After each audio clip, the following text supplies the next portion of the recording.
Apasá Kundasamuta.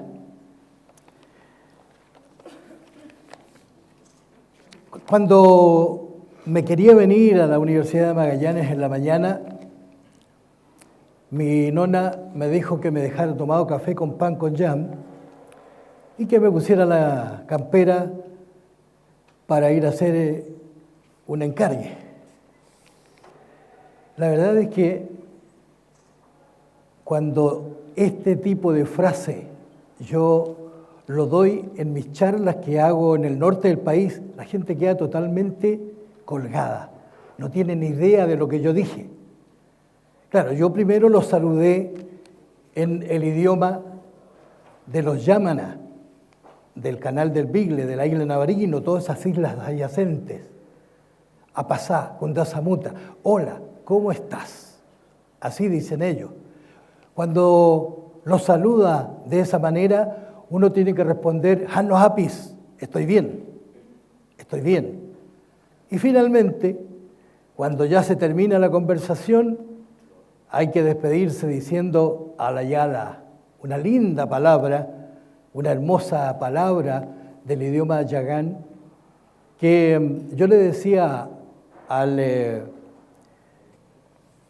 la primera autoridad de la isla Navarino que por qué no ponían un letrero en la bahía para que todos los turistas que fueran dijeran Alayala, como dicen aloha, como dicen sayonara, esos saludos del extranjero, que muchos lo conocemos, pero no conocemos el propio idioma de nuestros grupos ancestrales.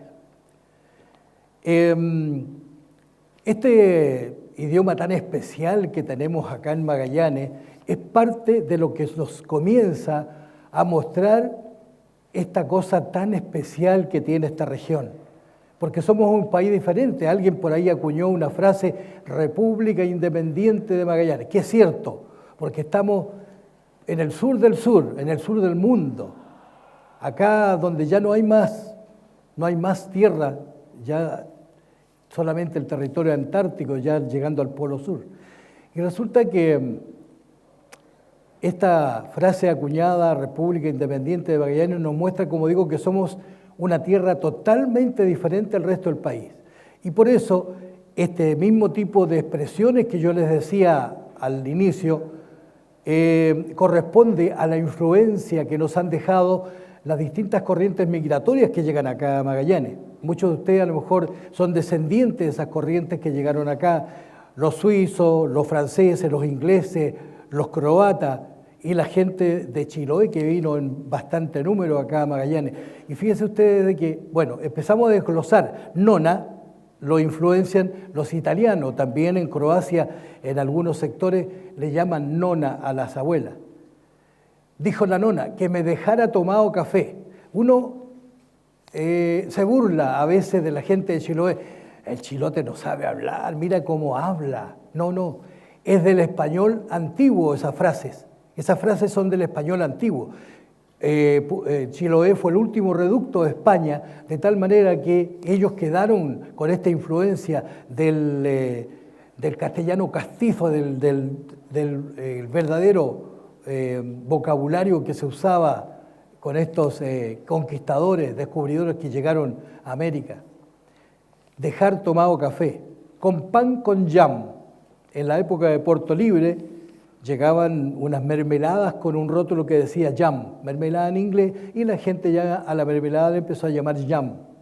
La campera es una casaca que usamos acá, que es un argentinismo, lo mismo que encargue.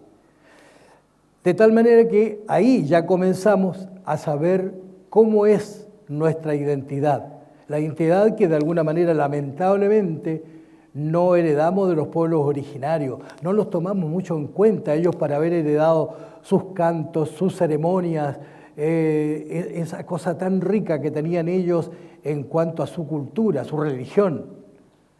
La verdad es que ustedes saben que el área de dispersión de los aborígenes estaban los Selknam u Onas en toda la isla de Tierra del Fuego, menos en el extremo de la isla que estaban los Haush, un grupito pequeño que fueron los primeros que se extinguieron prácticamente. Después, atravesando el canal de Bigle, encontramos a los Yamana o yaganes que estaban también en ese sector y en las islas adyacentes. Todo el sector lo ocupaban los yamaná. Si nos venimos hacia el norte, en los canales occidentales estaban los cahuéscar o alacalufes, como se les conoce también, y finalmente en todo el área continental, desde la provincia de Neuquén hasta el estrecho de Magallanes, los aoniquen o tehuelches. Por eso que nosotros teníamos mucha relación, especialmente con este grupo, porque fueron los primeros que tomaron contacto con la gente que llegó al Fuerte Bulnes. Cuando llegaron y se afincaron los que tomaron posesión del estrecho y sus tierras aledañas de este sector, llegaron un grupo de tehuelches comandados por el cacique Santo Centurión para hacer un pacto de amistad y comercio con ellos. Y resulta que, como tenían la orden de evangelizar a los naturales, los casaron a Santo Centurión con su mujer, pero bautizaron los niños y ahí empezó, yo creo que un error. ¿Por qué cambiarle sus nombres originales cuando eran tan hermosos y tienen un lindo significado? Pero sin embargo, las órdenes del norte eran, cuando se bautice a los naturales hay que ponerle nombres de héroes de la patria. A una niña de las hijas de Carlos Centurión le pusieron Paula Jara Quemada. Javiera Carrera le pusieron a otra. Imagínense ustedes cómo les cambian sus nombres. Hubo un sacerdote acá que recorrió mucho la región para bautizar a la gente y él les ponía nombres de lugares. Le ponía nombres, por ejemplo, Edén, por Puerto Edén, Messier, por el canal Messier, esos apellidos o nombres le ponía. Y cuando le preguntaban por qué lo hacía, decía porque los nombres que tiene son muy feos. Error también, por supuesto. Entonces, estos tehuelches fueron los que tomaron, como digo, contacto con la gente de Punta Arenas. Y por eso es que nosotros tenemos tan cercano estos nombres tehuelches en el transcurso de los caminos que tenemos nosotros hacia el norte. Por ejemplo, llegamos al sector de Río Pescado, con Aiken. Ahí hay un nombre aoniquén, con Aiken. El Aiken o Aike significa paradero o lugar. Entonces ellos ponían, este lugar se llama tanto. Ahí había un río, hay un río todavía. El río es con Aiken, paradero del río. Más allá estaba Kimiri Aike. Kimiri, una deformación de camere, que significa lobo marino, paradero, lugar del lobo marino. Pali Aike, Pali es desolación, hambre. Entonces, lugar de la desolación, Pali Aike. Nombres preciosos que ellos le daban a estos lugares y que nosotros los bautizamos de otra manera. Pero resulta de que nos vamos a entrar en lo que significó la tradición con los colonos que llegaron acá a Magallanes. Ellos, además, por supuesto, de influenciar con su vocabulario, sus costumbres, sus creencias, sus mitos, también, por supuesto, nos influenciaron con lo que iba a ser después esa costumbre tan popular en Magallanes, la creencia en hechos que muchos provienen del archipiélago de Chiloé. Cuando se refieran ustedes a Chiloé, no digan la isla grande de Chiloé, porque la isla grande es solamente un sector, pero resulta que hay un montón de islas que también pertenecen a esta hermosa tierra, el archipiélago de Chiloé. De ahí vinieron muchas personas que influenciaron, como digo, nuestra tradición, nuestra costumbre en Magallanes. Vamos a ver un primer video donde hablamos del cómo y el por qué se llama Río de la Mano un río que corría y que todavía hay un vestigio de ese río y que tiene una historia y una leyenda, porque hay un barrio también, un barrio Río de la Mano, que ha ido creciendo, muy populoso, de tal manera que vamos a ver entonces cómo se originó la leyenda del Río de la Mano. Corrían los días de un agonizante verano en las postrimerías del siglo pasado en Punta Arenas, ciudad que restañaba las heridas de los motines de Cambiaso y de los artilleros. En una rústica vivienda en las orillas de un río vivía la viuda Filomena, natural de Keilen, con su hijo José Manuel, un mocetón de 18 años. Desviado por malas compañías, el joven fue objeto de un regaño de su madre, obteniendo como respuesta de éste una brutal bofetada. La sufriente madre lo maldijo, diciendo que vería cortada esa mano que se atrevió a castigarla.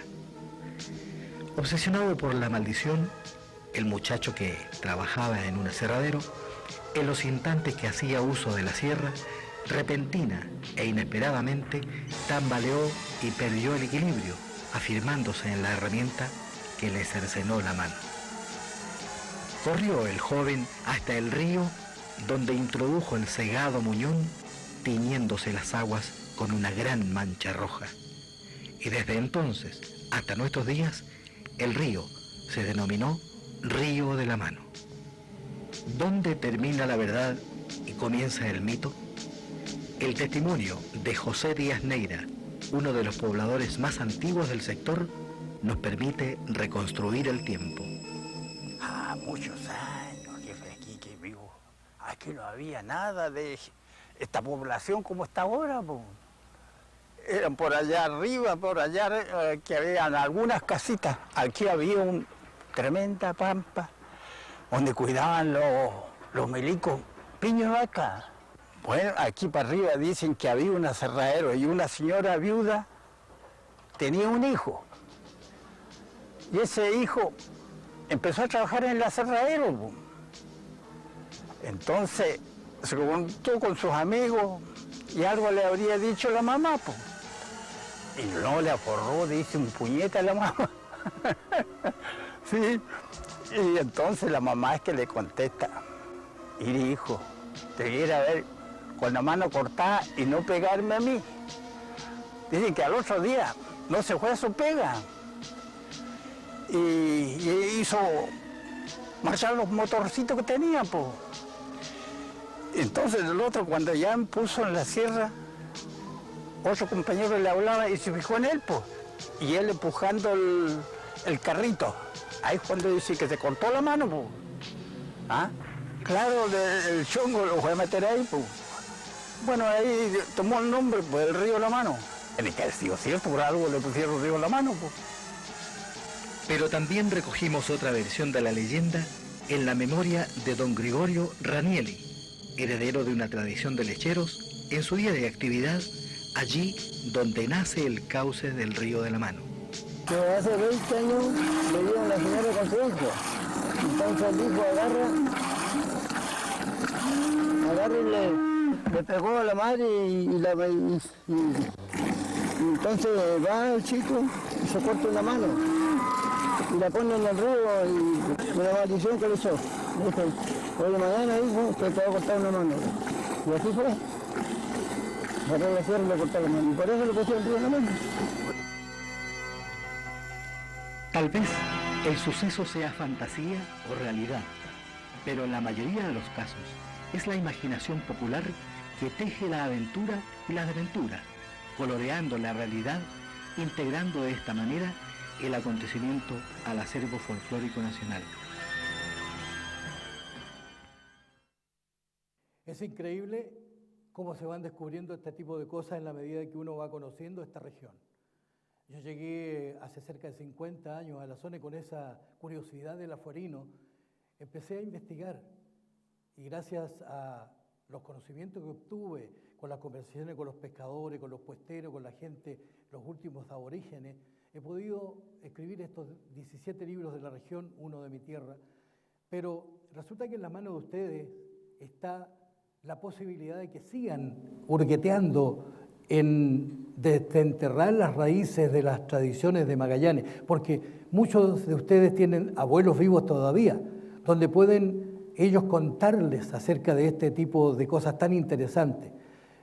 Yo he hurgueteado hasta en la basura para encontrar vestigios de lo que antiguamente se usaba. Fíjense ustedes que esta libreta es la que usaban en el año 1937 para pedir fiado en los negocios. Le anotaban las cosas que se iban pidiendo y resulta que al final de mes había que pagar. Una libreta que imagínate cuántos años tiene, más de 75 años.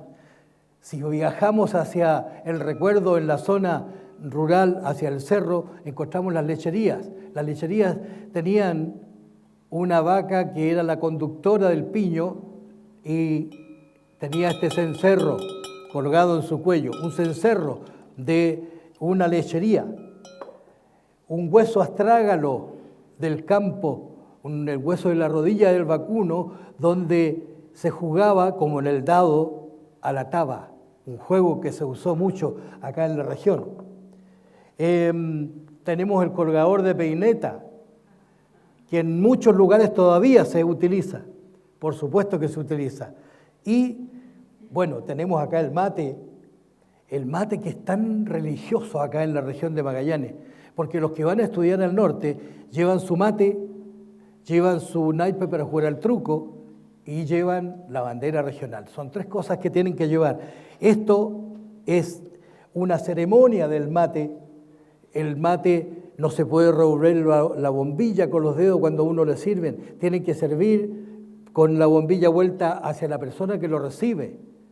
No puede llegar uno al fondo del mate y hacer ese sonido tan feo. Yo lo hice ahora. Pero en todo caso, ceremonia del mate.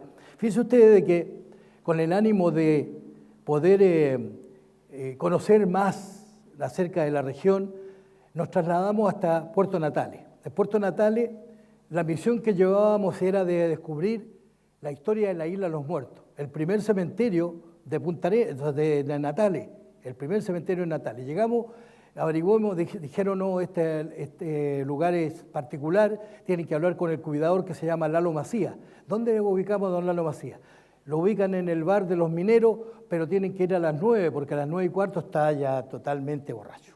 Así que no van a alcanzar a hablar con él. Llegamos donde don Lalo, nos dice don Lalo, ¿qué es lo que quieren ustedes? Grabar algo de la historia de la Isla de los Muertos.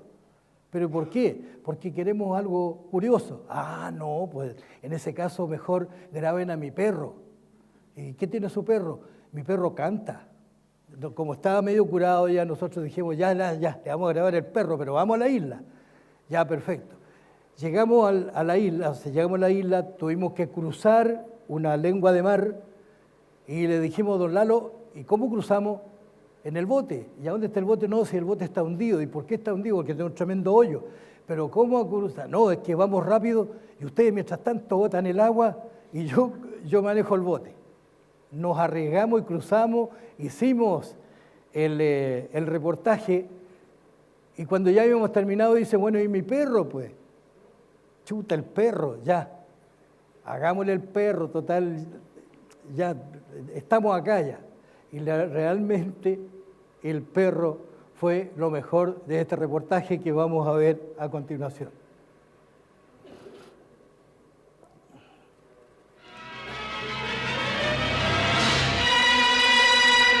Si las palabras camposanto, necrópolis o cementerio dan una tétrica imagen de la muerte, más aún lo sería hablar de la Isla de los Muertos.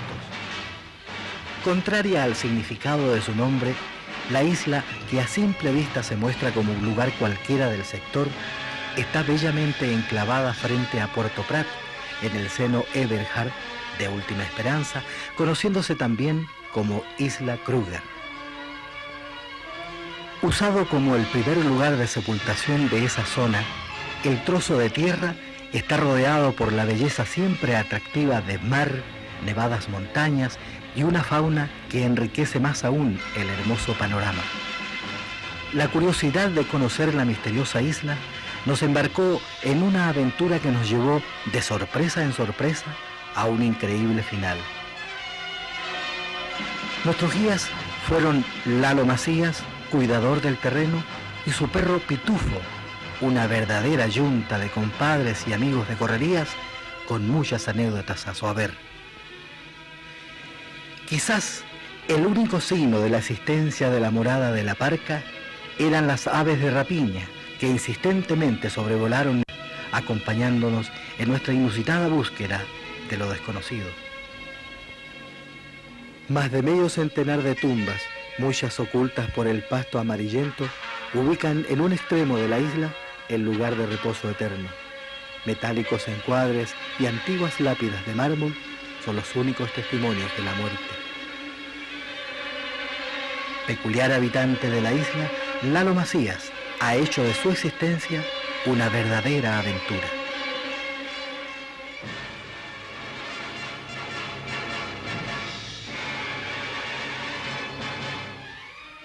Cuando recién llegué aquí tuve un poco de miedo. Aquí yo lo mío es cuidar. En algunas ocasiones del año el mar en este sector se escarcha. ¿Qué es lo que hace usted para poder salir de la isla? Lo primero que hice, empecé a estudiar cómo podía hacerlo, porque en caso de una enfermedad yo tenía que hacer algo para cruzar. Entonces me fabriqué un trineo, puse mi bote arriba del trineo y con un fierro tipo palillo así me fui cruzando para el otro lado y tirando soga. El primer viaje me costó, pero después ya, una vez que ya le pesqué la rutina, con la misma soga después me volvía para acá sobre la escarcha con el trineo y arriba el bote. Pero eso no es todo en la vida de Lalo Macías, porque en sus ratos de melancolía se consuela con su viejo acordeón cantando algunas melodías que lo tocan muy profundo. Y lo increíble es que a falta de una segunda voz humana de acompañamiento, recurre a su compañero, el entonado Pitufo, que también se suma al canto en su idioma perruno.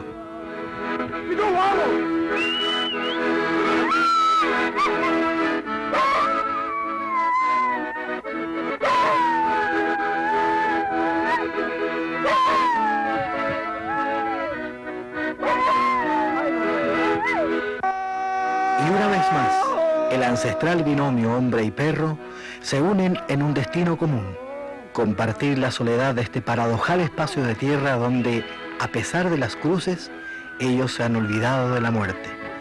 Y en un arranque de ternura, cumpliendo un rito de milenios, el can, con un beso, demuestra que sigue siendo el mejor amigo del hombre.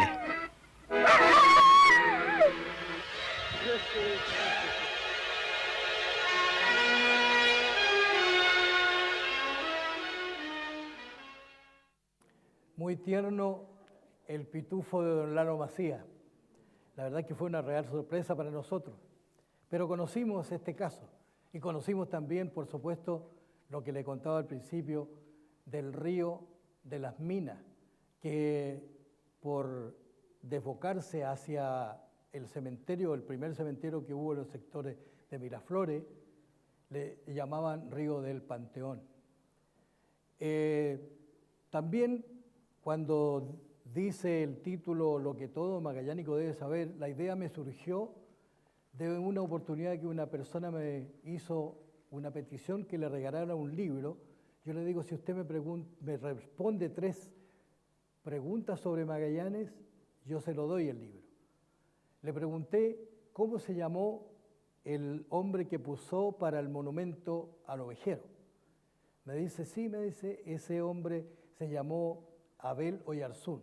Muy bien, señora, la felicito. El libro, no, pero son 3 preguntas. Abel Oyarzún va con su caballo y sus 2 perros al lado del piño. ¿Cómo se llamaban los 3 animales? La verdad es que no supo decirme, y por eso dije yo que bueno sería de hacer un libro con todas estas cosas que la gente de Magallanes a lo mejor ignora o no la recuerda, y así salió el título de Lo que todo magallánico debe saber. Yo les agradezco y les insisto de que ustedes tienen en sus manos una tarea muy especial, que es la de continuar desenterrando estas raíces que son tan especiales. No nos dejemos influenciar mucho por países cercanos o países lejanos, porque resulta que cuando hay una novela mexicana, todos hablamos en mexicano. Cuando hay una novela sobre los gitanos, todos hablamos en romané. Entonces, no nos dejemos influenciar porque nosotros tenemos nuestra propia identidad. Somos magallánicos de la República Independiente de Magallanes. Muchas gracias.